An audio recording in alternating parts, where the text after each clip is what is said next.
Hello, BookTube. I have a bit of mail to go over with you here in the Ninja Steve stream. The Ninja Steve stream that I am slowly, incrementally reclaiming from the disaster that overtook it, a month ago? So that I can become a normal live tuber. A normal live streamer can let you know when the live stream is scheduled instead of dropping it on you out of nowhere. A normal live streamer can run around in the chat and look at different things. Slowly, I am reclaiming those. This live stream, I was able to announce 10 minutes before I actually started it. So that's good. And I have mail that I want to go over in this live stream. But first, I want to start with a little existential crisis. I want to start off with a little existential crisis. Now keep in mind, I don't want to destroy the live stream, but I am checking on one other thing. I'm currently babysitting a colicky editor, and you never know when they're going to act up. So I have to keep an eye on that, and I'm hoping that that doesn't destroy the live stream. I want to tell you about my existential crisis, a little existential crisis. A memory that surfaced just a little while ago from a previous incarnation, shortly after I left Gallifrey. This was years and years and years ago, probably before most of your parents were born. I was hiking in the hill country in Missouri. I'd been hiking in the hill country in Missouri for a long time. I'd been off. There was no radar, but I'd been off the radar. I'd been living and hiking in the hill country for a while with my dogs and with a bunch of other dogs, mostly dogs that I picked up, strays. Most cities in America don't have strays anymore, but go to a municipal dump and you'll find them.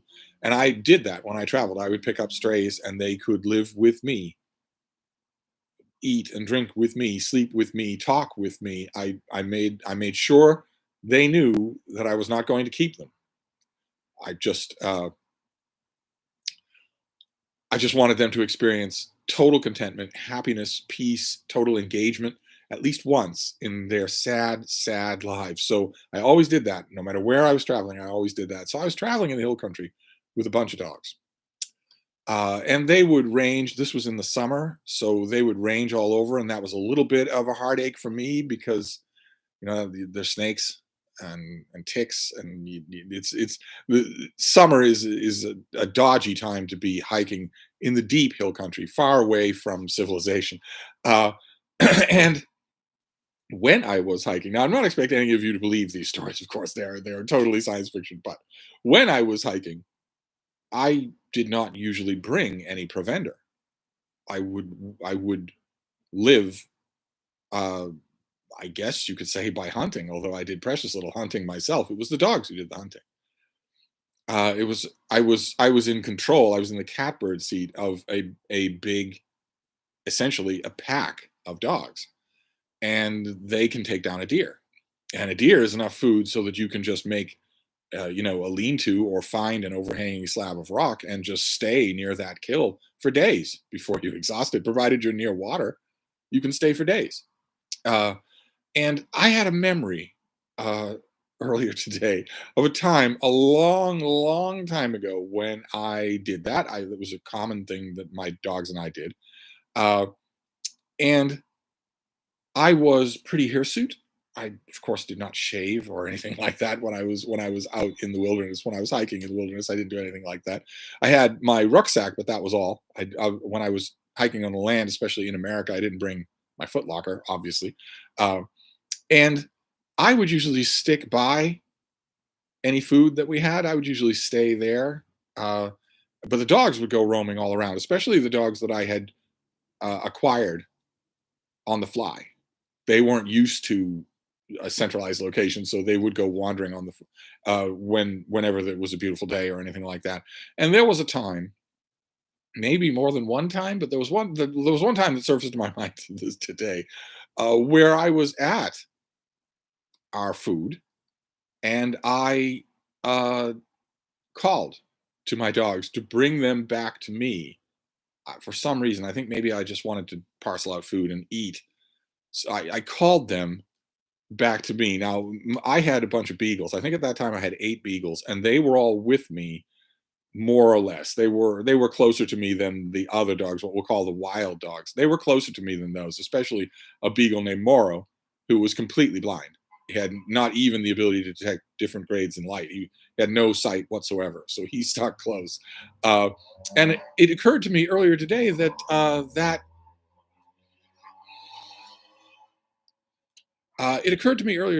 the sound that I would make to call. Of course, I didn't call them by names. Most of these dogs didn't have names, so I just I called them not in English.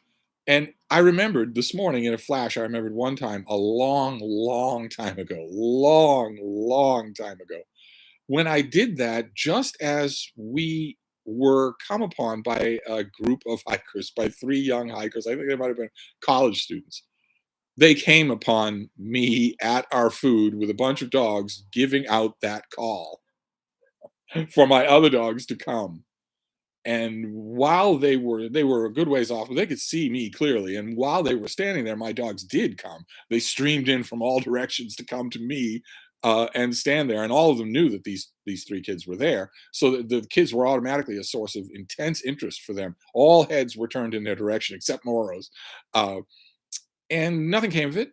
I waved and I smiled, and I was no different then than now. I was very friendly and outgoing, and they waved and smiled. And their path, they didn't divert to come to where we were, uh, but they weren't alarmed or they didn't flee or anything. But I wondered when I remembered that memory this morning. I thought of a horrifying question: Am I the Ozark Howler? Any of you who know the Ozarks, who know the hill country in Missouri, will know there's a persistent folklore there of something called the Ozark Howler, a shaggy man-shaped creature that is attended by other dogs, and but that is quasi-human itself, and that occasionally bellows out an inhuman semi-canine howl in the woods. Is it possible that I am the Ozark Howler?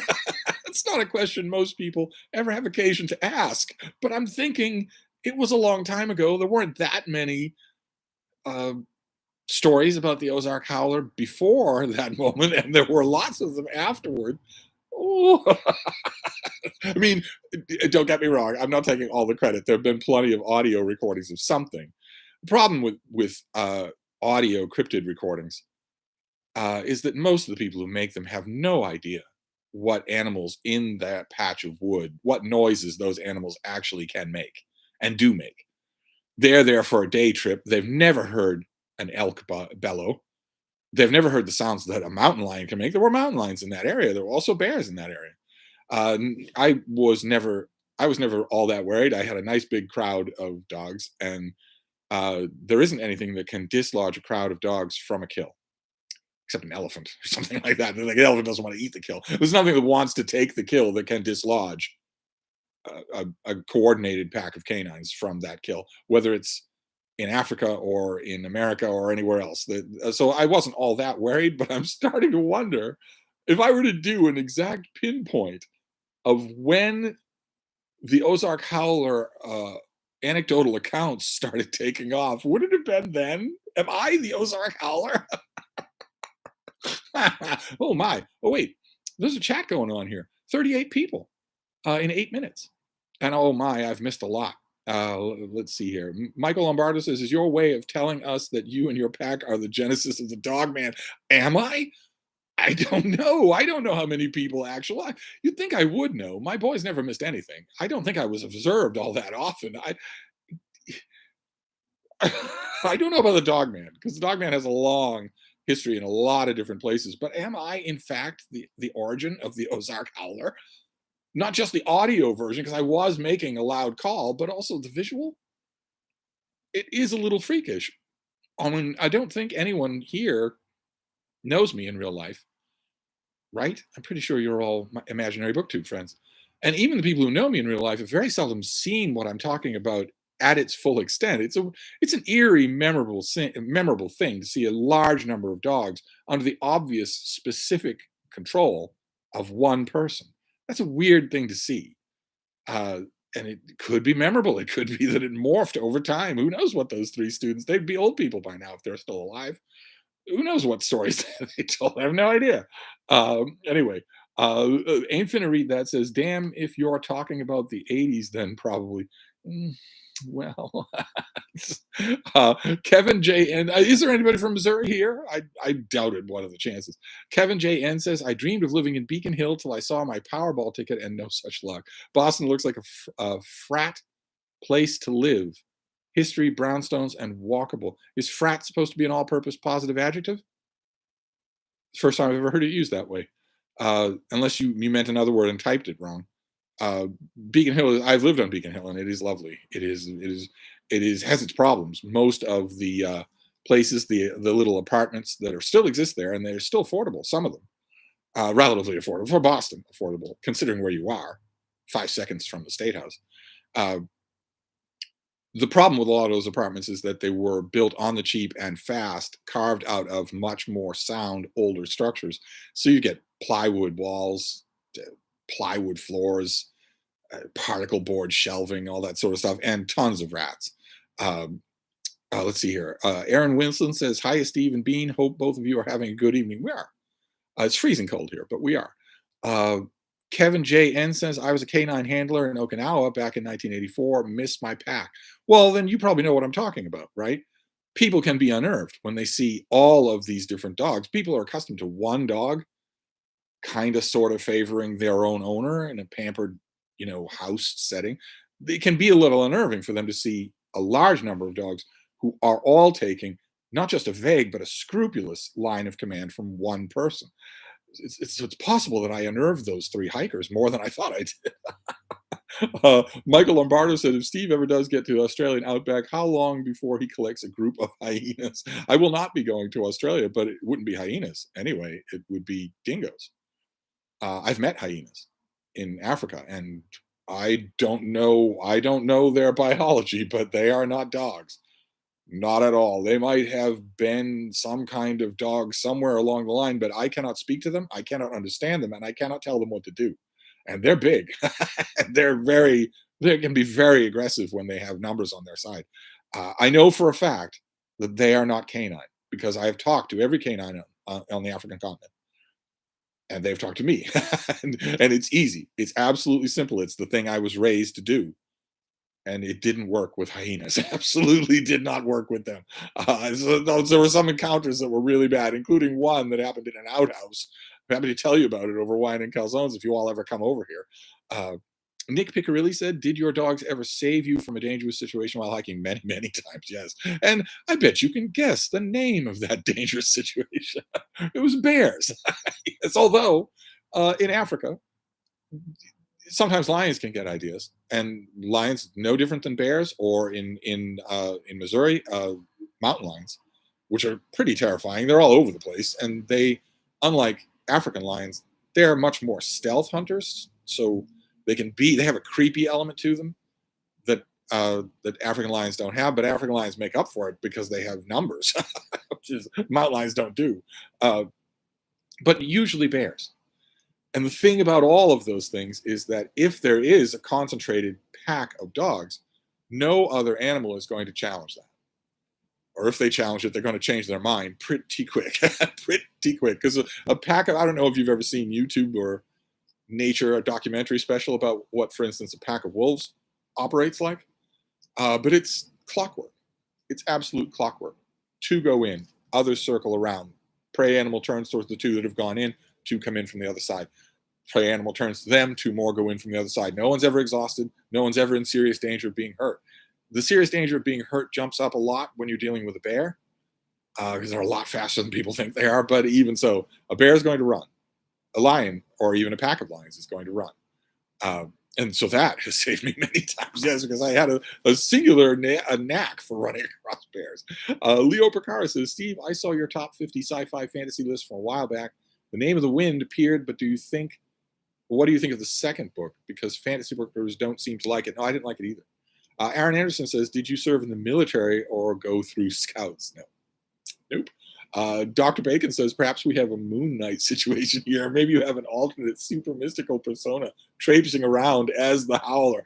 I, I'm actually wondering if I helped to birth the relatively modern iteration of the anecdotal stories of the Ozark Howler. It occurred to me just this morning. I don't know why.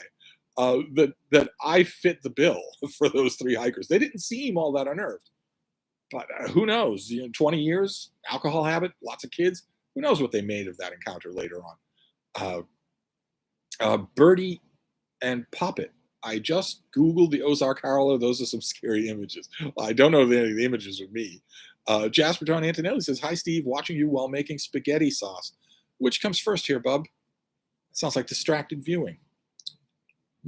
Michael Lombardo says, "Steve, I just returned from opening night at the library book sale. I've got pics to send you. Critique my pics." Oh my, the library book sale. Well, uh, hmm. that revives all sorts of categorical questions that I had about the Brattle that I went to today. Given all that I've talked about ebooks, I'm going to used bookstores and wondering, what is this? What am I actually doing? Am I actually going to read these things in this form? Uh, but anyway, let's see here. Michael Lombardo, Bernie Bobby, he did say hirsute. Yes, well, I was very hirsute. I didn't look anything like this, but I still, I think I was recognizably human. Leo Burkar says, "Do you think if the kid from the book slash movie Into the Wild would have survived if he'd brought dogs to his existential crisis of an adventure?" No, because he didn't know how to talk to dogs any more than the rest of you do. What difference does it make? The dogs would have survived, but he wouldn't have been able to ask them to do anything. He wouldn't have been able to command them to do anything. He wouldn't have been able to do anything like that. And as far as I can guess, from what I remember, he didn't really know where to look for sustenance. I looked for plenty. I found plenty of sustenance that wasn't food my dogs took down. I found plenty of sustenance because I knew it. I studied it to know ahead of time. I know that this kid did. I think he went in thinking nature would take care of him.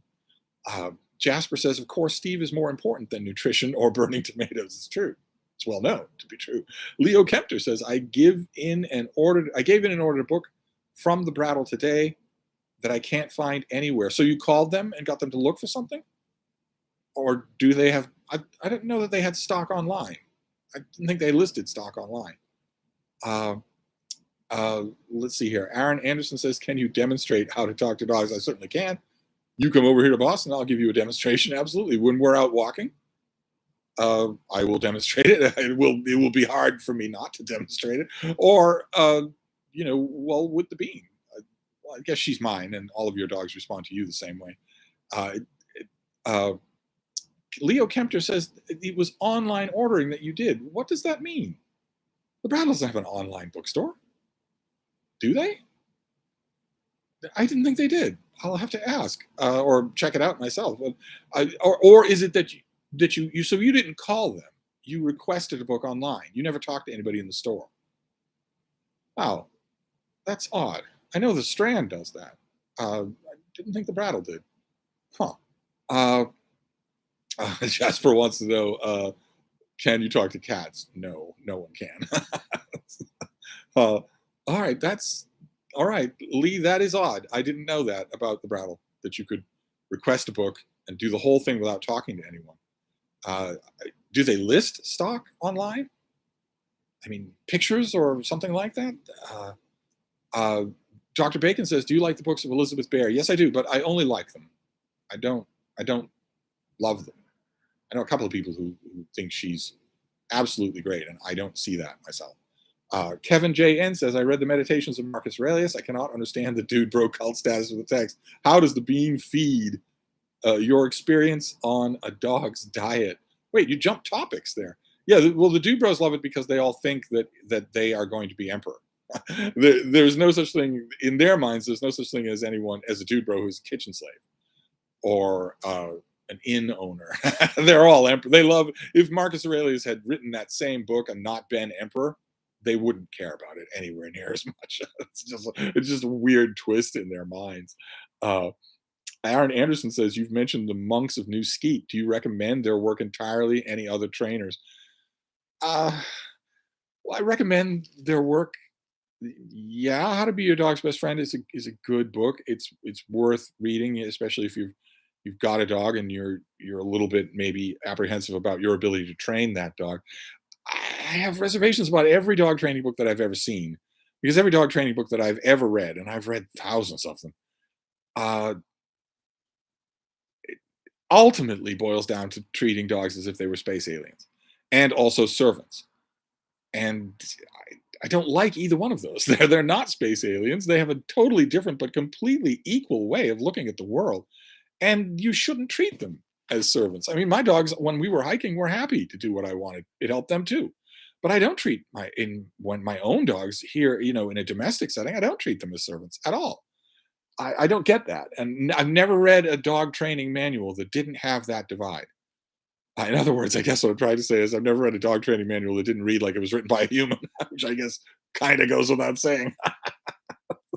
Aaron Wilson says, "You mentioned the Brattle made me realize that it's been 14 years since I was in a bookstore. Oh my God. Oh my God. Is that because you have no bookstores around you? Or is it like a choice? Uh, how could it be a choice, though?" Connor says, "Have you ever listened to the music of Joanna Newsom?" I don't think so. All John Philip Sousa, all the time. Okay. Aaron Anderson has what is this? YouTube is telling me they don't want to show it. What's the matter? What did you say? Did you utter a cuss word? Uh, the absolute worst of the Dude Bro books is the subtle art of. Oh, okay. So it wasn't you. You're just using a title. Yeah, yeah. The subtle art of not giving an F. They love that book. Like the whole again, they think they're emperors. They think the whole world is nagging at them for some bit of attention or validation. Actually, very few people care. Very few people even know they're alive, and they hate that. They like to think of themselves as an emperor getting petitions from the common folk all the time. There's only so much I can do with my time and my resources. They love that word, resources. When in reality you are here to give an F about everything. This is the only chance you get. The only reason you would ever validate an idea like look at all the Fs I don't give is if you think you've got more time coming to you, and you don't. You don't. And a lot of these dude bros will say, "No, no, I'm not religious. I don't believe in anything like that." But that attitude only comes from one place. That's the only possible place that it can come from.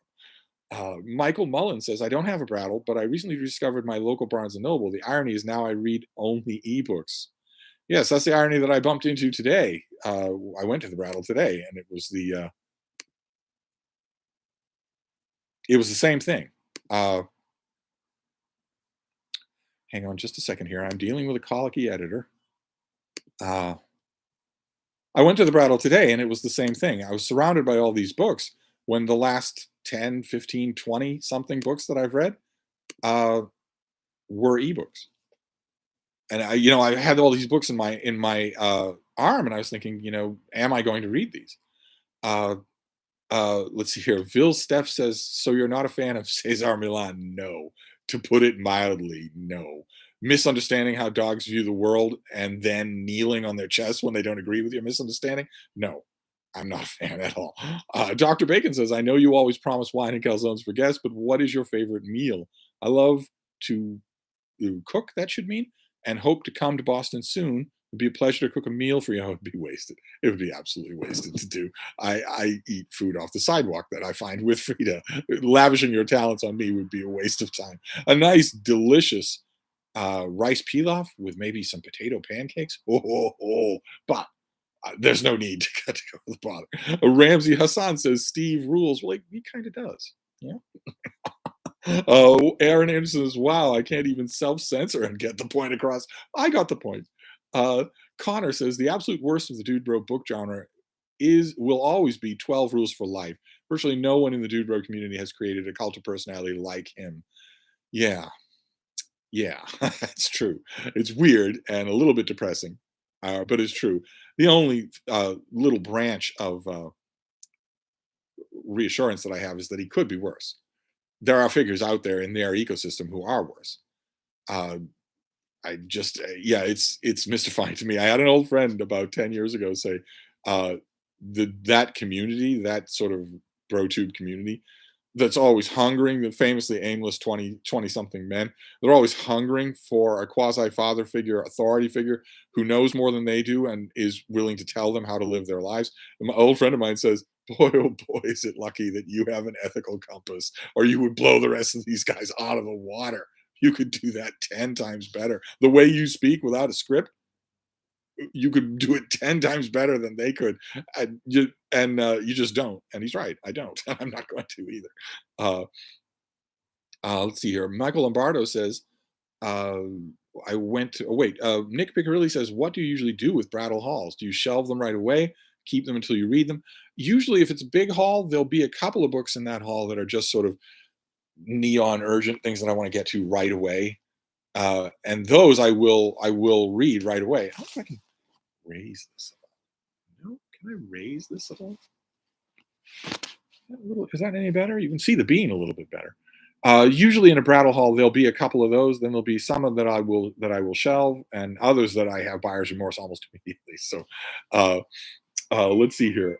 Uh, Jaron says, "Hello, Steve. I enjoyed your review of The Universe by Paul Merton. Greetings from Antwerp." Good lord. Leo Picaro is answering Connor. I read half of 12 Rules, which is really pedestrian and obvious. Peterson is like Brad Goodman with academic language. Paul Rosendale says, let's see, another chapter of Howard's End or join Steve's live stream. No contest. Yes, yes, it is no contest. But keep in mind, just a little nitpicky thing, but you might as well hear it from me so that you don't get it from somebody annoying. There's no apostrophe in Howard's End. And it's absolutely natural to put it there, but it's not. The title is Howard's with just the S, not apostrophe. Better that you hear it from me than that you hear it from some pedant who's going to make you feel like an idiot for doing it. Jasper says, my mom worked in a B&N for when 12 Rules for Light came out, and she read it. She says it's one of the worst written books she'd ever read. Yeah, it's almost a parody. It reads like a parody. I would do a book like that myself. I would love to do a book like that myself just to see if it would catch on. Only my rules would be real. I certainly wouldn't have a rule about petting cats. Good lord. Jesse says, NaNoWriMo changed the game for me, and I'm so glad Steve talked to me about the challenge. Yeah, when is Camp NaNoWriMo? I ought to know that. Is it May or is it June? When is Camp NaNoWriMo? It's right around the corner, I feel like, and I want to participate in it. Kevin J.N. says, you are so well read. What is your opinion on the rise of people like Jordan Peterson on the liberal left? Jordan Peterson is not on the liberal left. Do you mean his counterparts on the liberal left? Uh, I'm not sure who you're talking about here. Uh, let's see here. Aaron Anderson says 12 Rules is just a millennial version of Iron John, only more prescriptive. The author behind 12 Rules clearly wants to exercise control over your life. He's not just putting a book out there, that you can read and really like and have tattooed on your arse. He wants to dictate your behavior. Yes, Matt Sheridan is here. It says Jordan Peterson is so nakedly a con man. I agree. To me, his grift has always seemed extremely self-evident. I don't know why his acolytes, his young men between the ages of 18 and 25, are usually very smart. I don't know why they don't see through it, except that they badly, badly need that kind of guidance, and that is not fake. That need is real. I respect that need so much. Jordan Peterson does not. He has nothing but thinly veiled contempt for his acolytes. I respect that need in men between the ages of 18 and 25. I know how they feel.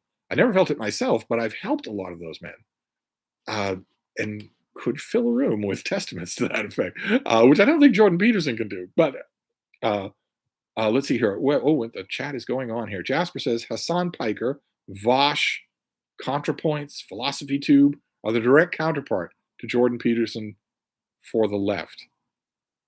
I would tend to agree, except for the dictative part.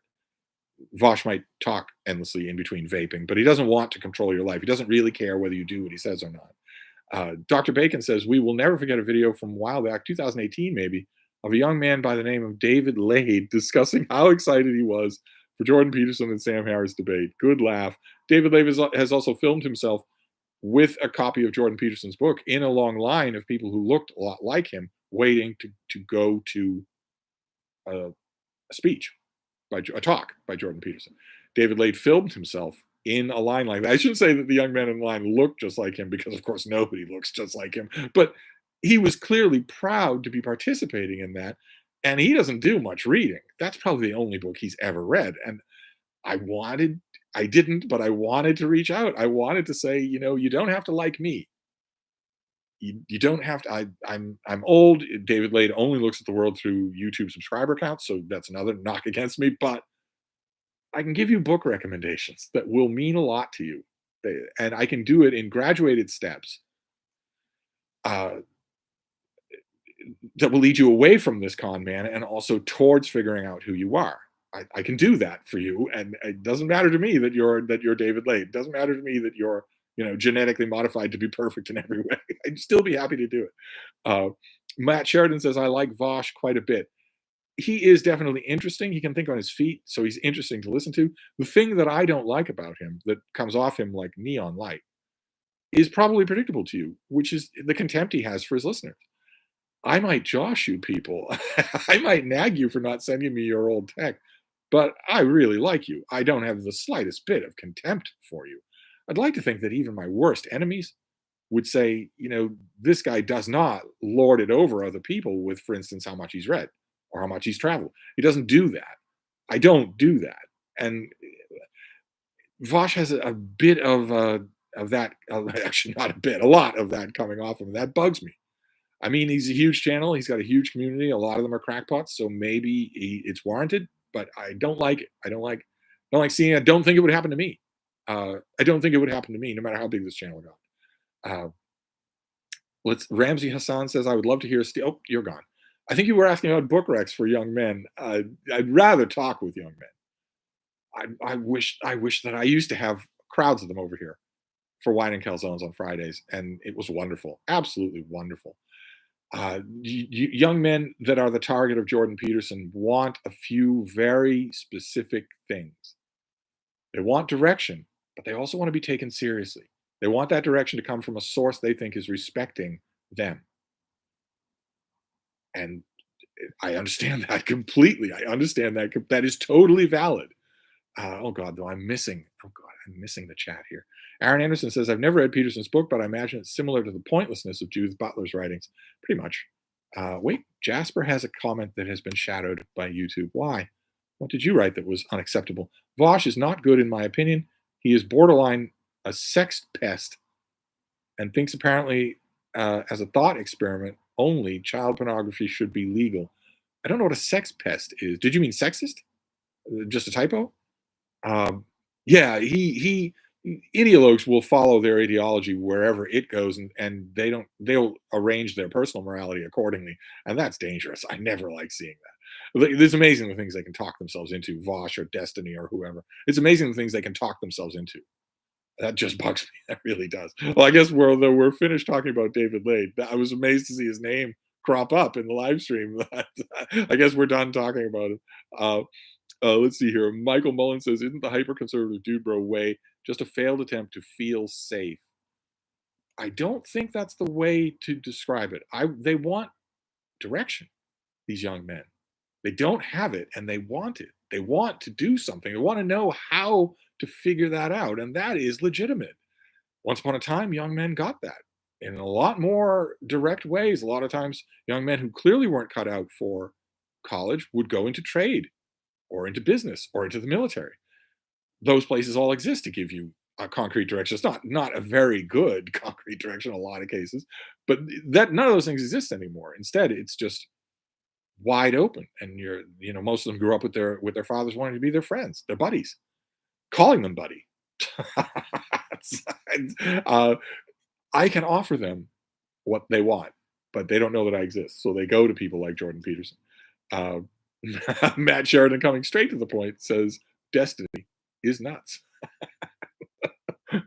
Aaron clarifies, sex pest refers to manipulators or harassers. Well, I don't know anything about Vosh's life. I have no idea what his personal life is like. Tom Noonham? I've never seen that name before. Hi, Steve. Do you think buying an ebook version of Bob Spitz's Led Zeppelin book will do it a disservice? Pictures and such?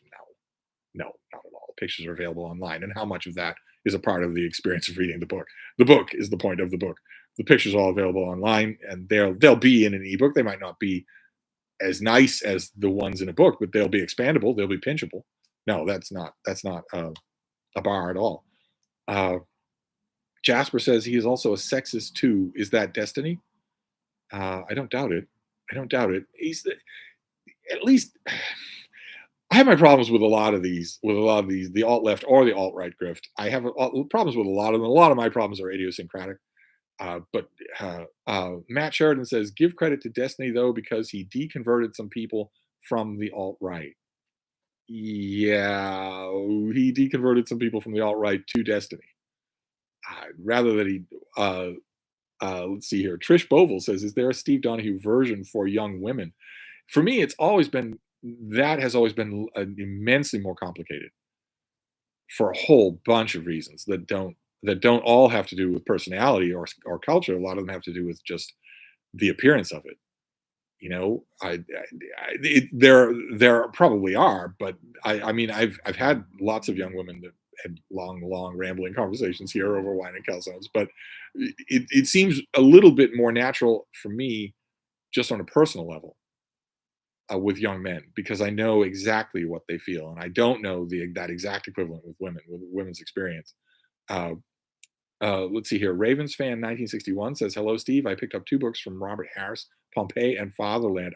They're worth my time. They are very much so, especially Pompeii. What a book! Man, what a book." Connor says, "I dislike Vosh, and people like him because of the debate." Oh, you're gone. Scorcher says, "Nobody was there to teach them to develop and use their masculinity properly." Exactly, exactly. And because of that, because no one taught them how to develop and use their masculinity properly, when they get deposited out of college or out of high school into our society, what do they encounter? A society that large chunks of which is saying any kind of masculinity is bad. That's obviously not true, but they don't know. They have no idea. They've had no guidance on it whatsoever. Uh, Kevin J.N. says, Steve, I know you identify as atheist. I've recently read some commentaries of Isaiah from a Jewish perspective. I was also raised Catholic, but came to atheism. I do feel drawn to the mythology. The mythology is lovely. Absolutely. We just had Easter. The Easter mythology is fantastic, right? The primal dream of everyone who has ever had a bone deep mourning loss is to turn around and see that person standing there. That is absolutely elemental. Jesse says, I'm happy you started these live streams. I've always wanted to email you and thank you for your channel, but never got brave enough. What bravery does it take? I'm sitting on the fainting couch with the bean all day long. There's no bravery involved. Ramsey Hassan says, do you read manga? And if so, what do you think of it? I'm woefully underread with manga. I've read Death Note and Crying Freeman, and that's all. And that's not enough. Stephanie Crawford says, sorry about going off topic, but do you have any interest in historical romance readathon some booktubers are doing? May 9th to 15th. And the group read is Julie Garwood's The Lion's Lady. I've read The Lion's Lady. I didn't know about this readathon. Of course, it intrigues me. Uh, the problem that I have with YouTube readathons, I've had to bring this up with many co-hosts over the years, is that there are large pockets of YouTube that think I'm Satan incarnate. I don't know why they think that. They don't know why they think that, but they do. So I'm hesitant to just, you know, join some kind of readathon, because for all I know, there are people on it or even hosting it who hate me. It's a very awkward thing. Other booktubers don't have to deal with it. But Matt Sheridan says, I used to like Kyle Kalinske until 2020. Bernie lost and he didn't care whether Trump won or not. Unforgivably stupid. Well, I've considered him a little bit unforgivably stupid anyway. Uh, Paul Rosendale says, I have a glass of wine, but no calzone. Well, if you come over here, the bean will scream at you for a while, and then I will provide the calzones. There's a place right next door. They make wonderful calzones. Void Being says, how many languages do you speak? Any tips for language learning? You seem to know a multitude. Well, excuse me. Tip for language learning is to try it, is to use it. Doing it as an academic exercise takes forever. Your brain just isn't wired that way. Better to pick a language and then immediately try to start using it. Uh, Lee Kemper says, I just finished People and the People in the Book by Geraldine Brooks. Oh my God, fabulous. Yes, it is. Blue Laser Ryan says, hi. Hi. Jasper says the problem with Vosh is he debates all the time, but never to grow, just to be right. Exactly. Exactly. He thinks he has all the answers and he's not interested in learning anything. It's very boring. When you strip all the vocabulary away from it, it's very boring. He's not really there, you know? In his personal life, I doubt that he acts anything like he does on camera, and that just bugs me. I know that's the norm on YouTube, but it just bugs me. Um, uh, let's see here. Michael Mullins says, from an atheist musician POV, I have to say the 3 hour vigil masses are a bit much, but yes, beautiful pageantry in Holy Week. Scorchter says, I was born in a Christian family and am an atheist today, but I honestly think Christian mythology is unbearably boring compared to pagan ones. Maybe its tone simply doesn't fit my personality, or I don't find it boring at all. Oh my. The mythology, if we want to call it that, that is dramatized in the Gospels, is unbelievably evocative, I think. Of course, I was culturally acclimated to think that, so maybe that it needs to be worked in. Uh, Vilsteph says, Jesse, feel free to email Steve. He's friendly to correspond. Yes, I am. Email me. For God's sake, it doesn't require any bravery. Keep in mind, I am not one of the YouTubers I'm describing who hates his audience and is different in real life than he is on camera. I am not one of those people. I am just me. Ask any of the people who have come here to visit. They will tell you he's the same. He's the same on camera as off camera. Uh, the only problem with emailing me or voxering me, you're welcome to do that too. Just keep in mind, well, I don't, it sounds so poncy to say, but I have a lot of demands on my time. I might not get to it as quickly or as at great length as either one of us might want. Uh, Blue Laser Ryan said, had to make dinner, just got on. I come before dinner. Okay. This has come up already a few times here. Uh, Michael Lombardo says, now that you've got the announcement figured out for these ninja live streams, next time I'll prep with calzone and vino. I'm serious, y'all. Is next time I want to try. I'm still infinitely curious about all the ways of a live stream. I understand the ways of making videos. I've made 5,000 videos, so I understand the ways of making videos. But for instance, if I were to do a live stream and announce it for 4 hours ahead of time, 5 hours ahead of time, would that increase the number of people who are here? I would they see that and make arrangements in their day, or would it not make a difference? Not that I care either way, but I'm curious about it. Uh, Connor says, in my Christian school in Kentucky, we watched The Passion of the Christ, and I despised it. What do you think of it? It's despicable. It's an awful movie. I do not understand. Well, I think I do. The Christians who passionately love that movie have been warped by their faith. They're no longer completely sane. But it's despicable. There's nothing wrong with you. Not that you were asking. Thrift Bookish says, what with the new dinosaur documentary Prehistoric Planet coming to Apple TV, I wonder if you ever met David Attenborough just once and very briefly and a long time ago. I was trying to get an interview and I didn't do it, and he apologized for the fact that it just wasn't going to work, which was kind of stand up. It was kind of really neat of him. Blue Laser Ryan says, I used to be Christian and Republican, now independent and atheist. Did you keep all your friends and family members? That's a pretty big conversion there. Jasper says, I finished my spaghetti dinner. I would definitely make spaghetti for Steve. Spaghetti's a difficult meal for me to eat. I'm a messy eater anyway, and that gets really, really bad. I sometimes the place next door makes a spaghetti plate that I really like, but when I have guests over, I just it's just too embarrassing, so I just don't do it. Aaron says Steve was quite friendly to me over email. Clearly attempted.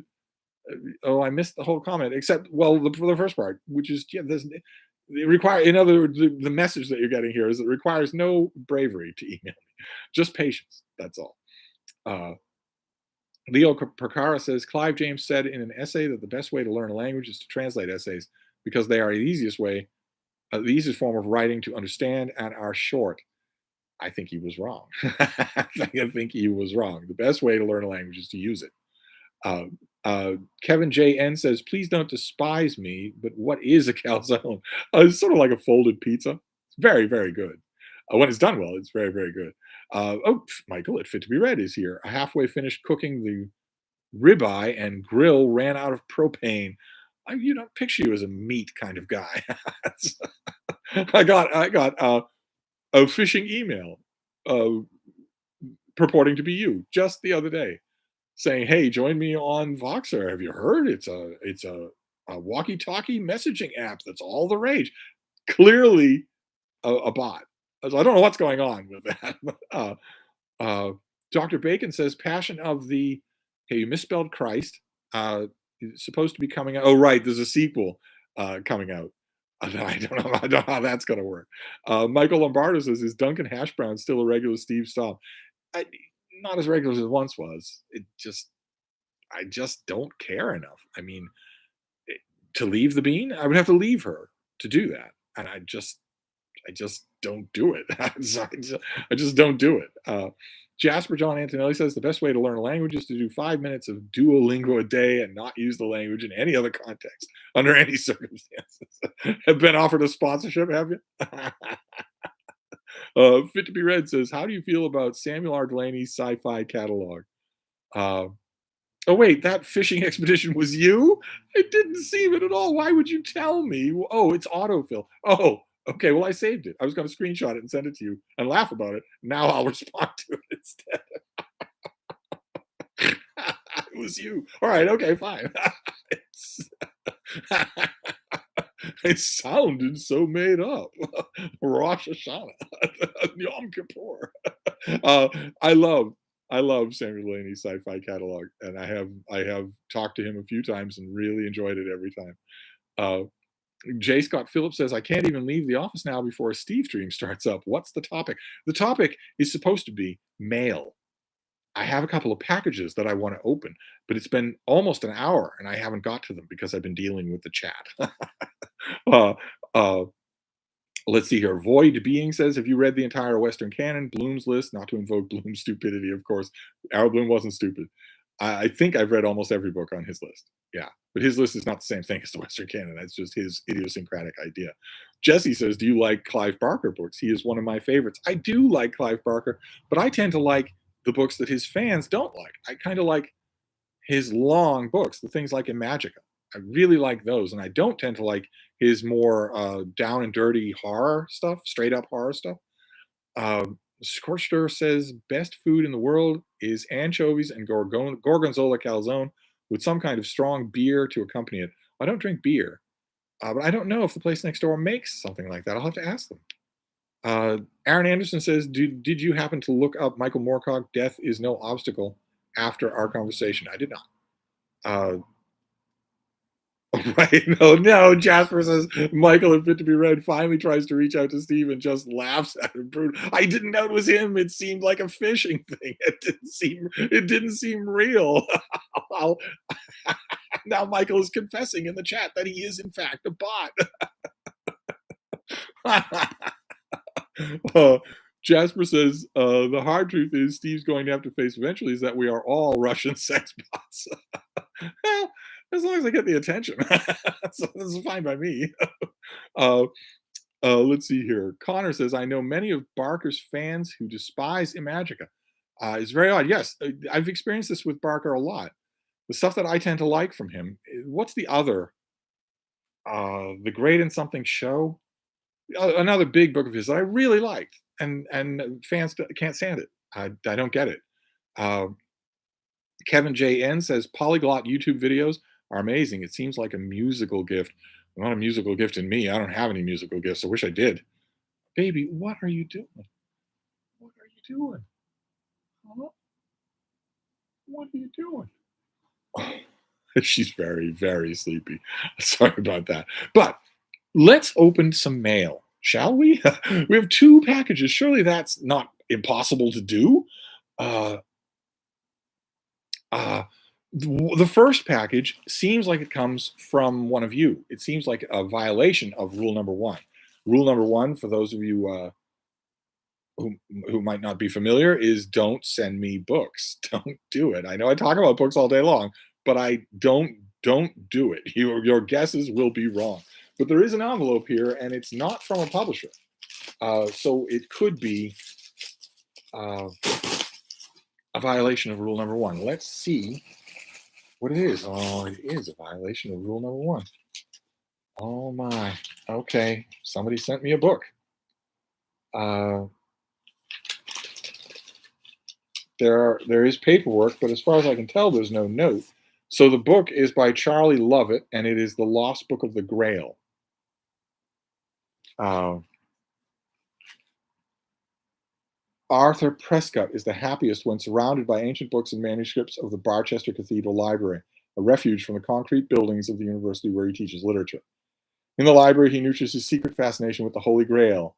But when a young American named Bethany Davis arrives to digitize the cathedral's medieval manuscripts, his tranquility is broken. Concerned by the threat technology poses to the library he loves, he sets out to thwart Bethany, only to find in her a kindred spirit and fellow Grail enthusiast. Okay, I don't think I've read this, so it's a book. It's a book that somebody sent me. And I appreciate it very much. If the sender is watching or watches this later when it's a video, I very much appreciate the gesture. It's very very nice of you, but you shouldn't send me a book. The chances of you sending me something that I actually want and that I haven't read are astronomical. Yeah, it has to be both those things for it to be a truly effective present, and the chances of that are astronomical. So I just Michael Lombardo says just send cash. Well, you don't send cash. If you really want to get me a book, just call the Brattle Bookshop and say I want to give Steve some store credit. The chances are that whoever picks up the phone won't even need you to identify a surname. They'll say, "Oh, okay, yeah, he was running low, so yeah," and they'll do it, and they'll tell me next time I'm in.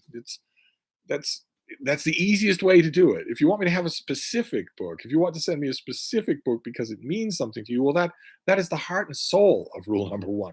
That is the thing I am asking you not to do. It never works.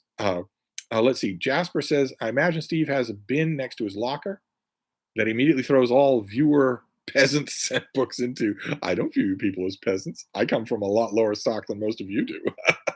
But that's the Venn diagram here is a book that I don't have and that I want. And that is unbelievably hard to do. There are only a couple of people in the world who can do that regularly. Uh, let's see here. Kevin J.N. says we need C-SPAN to do an in-depth with Mr. Donahue. I don't know about interviewing me, but oh boy.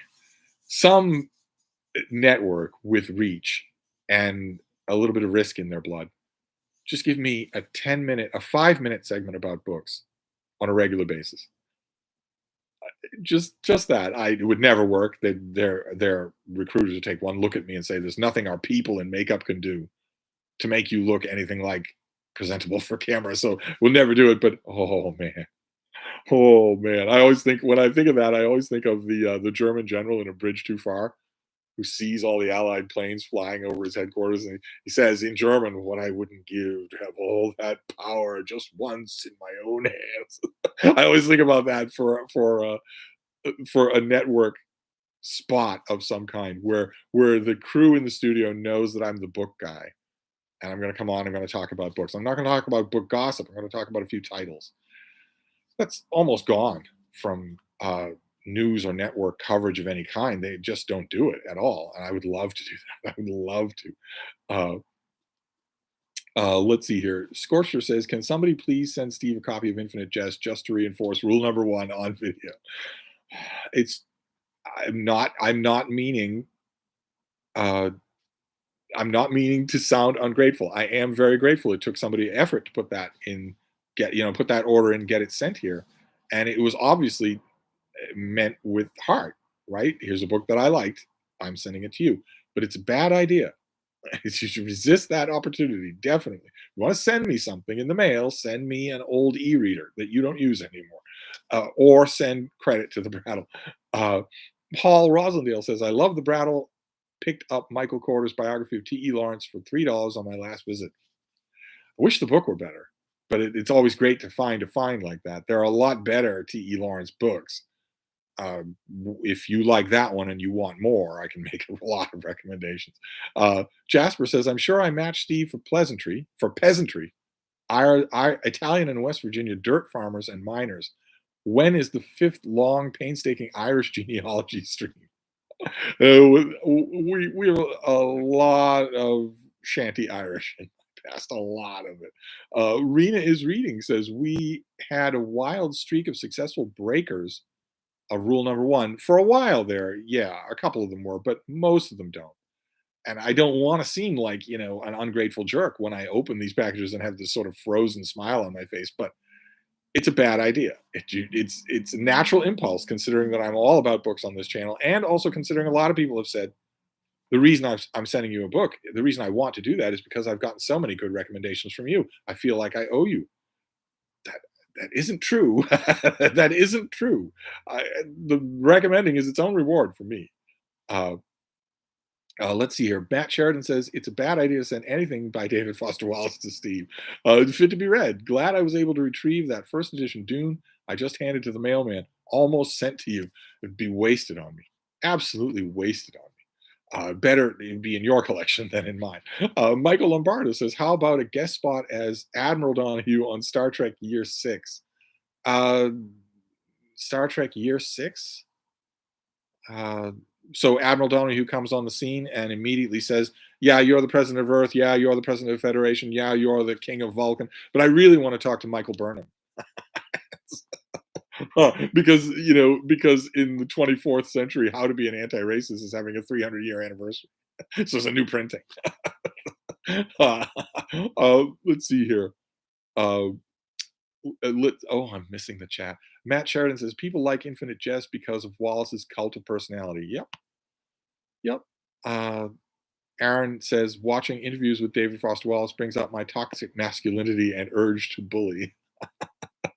Lee Kepter says, that okay, thanks. We'll check in a couple of minutes. Oh, you're having conversations amongst yourselves. I might as well not even be here. uh, Jasper says he's going to start sending me all the Dude Bro books he has. I've read them all. There's no point in wasting the postage. Sir Reads a Lot says, of course, Dr. Burks wrote a book and is on her rehab tour. Same person who said Trump is so attentive to the scientific literature and data, yet she remains silent on his injecting bleach comment. Right, right. She remained silent when he made the comment. It clearly caught her totally by surprise. She also remained silent afterwards to keep her job. The next hour, the next minute, when that press conference ended, reporters swarmed around her with microphones saying, "What did you think of that comment?" She could have said, "Absolutely not, under any circumstances," and she didn't do it because she rationalized to herself, "Better I keep my job for the good I can do than get that one soundbite out and get fired right away." Uh, uh, Michael at Fit to Be Read has asked me a "Have you read?" question. Has it come to this? Have you ever read "The Lord Won't Mind" by Gordon Merrick? Where did I go wrong? Where did I go wrong?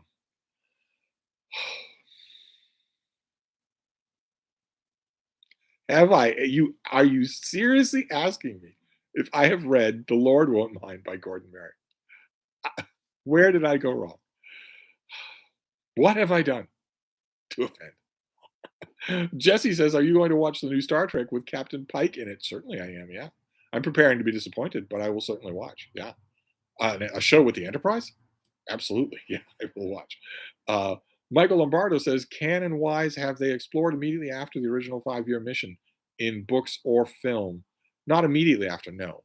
Closest we get is Star Trek the Motion Picture in canon, which is 2 years later. But the whole of the second 5-year mission, there's a lot of canonical Star Trek that they haven't done. And I bet that we will live long enough to see that. Not just the Enterprise under Captain Pike. I bet we will live long enough to see a TV show of James Kirk's Enterprise, NCC 1701, no bloody A, B, C, or D. I bet we'll do that with the whole cast recast. Uh, I, I'm sure that will happen now. But let's see here. Nick Piccarilli says, "What are your thoughts on the Holy Grail conspiracy made popular by the Da Vinci Code? Are there real hooks there worth reading about?" No, not a single one. No. Uh, Rena is reading says, "Is this a themed Steve stream?" I was attempting to make it a themed Steve stream, at least a little. I started out with the Ozark Howler, but I was going to open mail, uh, and I've got another mail. I've got one more package. It's a box. So I thought we'd open that before I wrap this up. Jordan Parsons is now in on it. You guys that I liked, stabbing me in the back like the senators in Pompey's theater. Jordan Parsons wants to know, have I read David Bentley Hart's translation of the New Testament? It's mind-boggling. It's absolutely mind-boggling. Wow.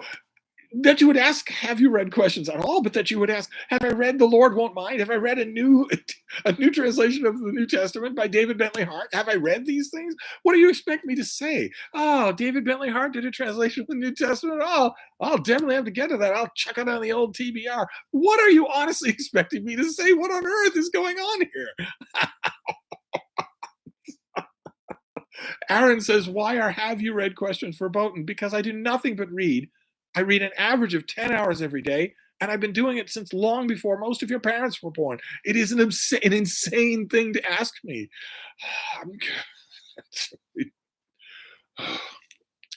Have I read David Bentley Hart's translation of the New Testament? What on earth? Scorcher says, pretty sure Captain Pike will have blue hair and be trans non-binary woman from Algeria. No. It's a very talented actor who's playing Captain Pike. The problem isn't, will he be race or gender swapped or whatever, or gender preference swapped or whatever. Problem is, will he be a stooge? For all will he exist to be outdone by all of the progressive stack characters that are suddenly all around him? Will he be a stooge? Is my question. That's the thing that I'm worried about. Oh my God, yes, I'm getting tons of have you read questions. I do not. Gordon Merrick, The Lord Won't Mind. Good Lord, the New Testament. Is there any book in the world that I've read more times than the New Testament? I just don't get it. I just don't get it. Let's see here. Kevin J.N. says, in 1984, I met Gene Roddenberry at Star Trek convention at OCC College in Toms River, New Jersey. He played Captain Pike episode. Wish I would have approached him and said thank you for Star Trek. Plenty of people did. He got thanked. He knew what he'd contributed. Uh, well, let's see here. Okay, well, the whole chat is asking me, have you read questions? So, oh, well, no, Aaron Anderson says, what do you think of the YouTuber Critical Drinker, alcoholism notwithstanding? The alcoholism's a bit, right? It's a bit. If you watch any of his live streams, you know that it's just a bit. And he is a fairly good critical thinker, no pun intended, of the stuff that he talks about. I don't always agree with him, and I don't like it when he falls into the kind of anti SJW grift, where it's just code words and buzzwords and things like that. He doesn't do it all that often. I'm sure that he's completely aware of how much of the ways in which it's affected his thinking. But when he, like for instance, takes a movie of some kind and just breaks it down, uh, I ignore the bit. I ignore the comedy. It's his show. He can do whatever he wants. But I ignore that part and instead think just of the criticisms that he's doing, and it's very good. He could be a very good movie critic. Uh, uh, Fit to be Read says, I don't think most people ever heard of Gordon Merrick. Certainly not on BookTube. It was such a consequential read for me. I'll take the penalty. I guess maybe you're right that people they've certainly heard about Gordon Merrick from me on BookTube, but maybe they haven't. Maybe he's not known anymore. Uh, but consequential, yeah, that's putting it mildly. That's putting it mildly. Walking into a bookstore in 1979, 1980, 1981, walking into a retail bookstore, walking all the way up and down the aisles in the fiction section, and seeing amongst all the rest of this stuff, openly gay novels, just shelved. No stigma on him, no pickets outside the building. Somehow he got a pass on all of it, and it was incredible. It was incredible to see. Uh, uh, let's see. Aaron Anderson asks, are Critical Drinkers novels any good? I didn't know he'd read novels. Yes, I know. The bean is hard at work. She is slurping. She gets slurpy, don't you, baby? You do. You get slurpy, especially when you're tired. You do. Oh, my baby. When she's tired, she gets extra slurpy. But I've got a package to open. Since all of you are busy asking, have you read questions, we might as well see. It's driving me crazy to know what's in here. What have we got here? We have An invoice. We don't need that. Uh, oh my. Oh my goodness. Oh my. Okay, did not see this coming. Good Lord. This is by Peter Adamson, and it is Byzantine and Renaissance philosophy, a history of philosophy without any gaps. Big thing from Oxford University Press. Good Lord. Oxford doesn't send me nearly as much as I wish they did. Uh, it introduces readers to two of the world's greatest intellectual traditions, Byzantium and the Italian Renaissance. Oh my. Wow. So this is, I guess is he doing a series called History of Philosophy Without Any Gaps, and this is volume 6 in that series. Okay, well, all right. This Machiavelli, mathematics, magic, Giordano Bruno, Marsilio Ficino, Lorenzo Valla. Oh man, all right. This goes right on the list. This goes right on the list. In fact, I need to go. This goes right on the list for tonight. Not waiting until I get a possible ebook. Not at all. Oh my. Oh my. Oh, I did not see this coming. Very glad that I opened it. I was going to leave until tomorrow, but okay, I'm going to bring this stream to an end because I am now requested elsewhere. I'm not, as a lot of you will know, I am not a big fan of philosophy. I think it's junk. But there are a lot of figures in here that I want to read about. Who is this guy? Peter Adams. Oh, he's the host of. Did one of you mention? Yeah, Jasper. You said I guess the same road makes the podcast. Yeah, he does. He makes the History of Philosophy podcast. Okay, so this is the same guy. I don't listen to podcasts, but he has a book. And apparently, has 5 before this one. So that's fantastic. Uh, I'm sorry, I'm now fatally distracted because now I want to dig into this thing right away. Oh, David Murphy. I was hoping it would be Fukuyama's new book, What a Dud. Was it not good? How surprising. uh, Lee Kempter says, wow, I want to read that one also. Let me write it down. Yes. Byzantine and Renaissance philosophy. Uh, Matt Sheridan says, are you a fan of Greg Capullo's work, the comic book artist? I am very much so. Yeah. Aaron says, that reminds me, what did you think of Arthur Melzer's Philosophy Between the Lines? Haven't read it. Which can't be said for David Bentley Hart's translation of the New Testament. Or the Lord won't mind, for God's sake. Jesse says, will you be doing another Brattle book haul soon? I uploaded one today. Brand new. I uploaded an hour ago. So you go to my channel, there'll be a nice long 40-minute Brattle haul. Jasper says he's like an Oxford professor or something. Sir Rieselot says, are you a fan of Roberto Bolaño's books? No, I'm not.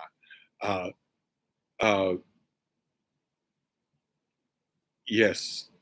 Matt Sheridan says there can never be enough Brattle book hauls. Well, I would ordinarily agree, except that my attitude towards printed books, when all I do is read ebooks now, is undergoing a bit of a change. I talk about that in my Brattle haul today.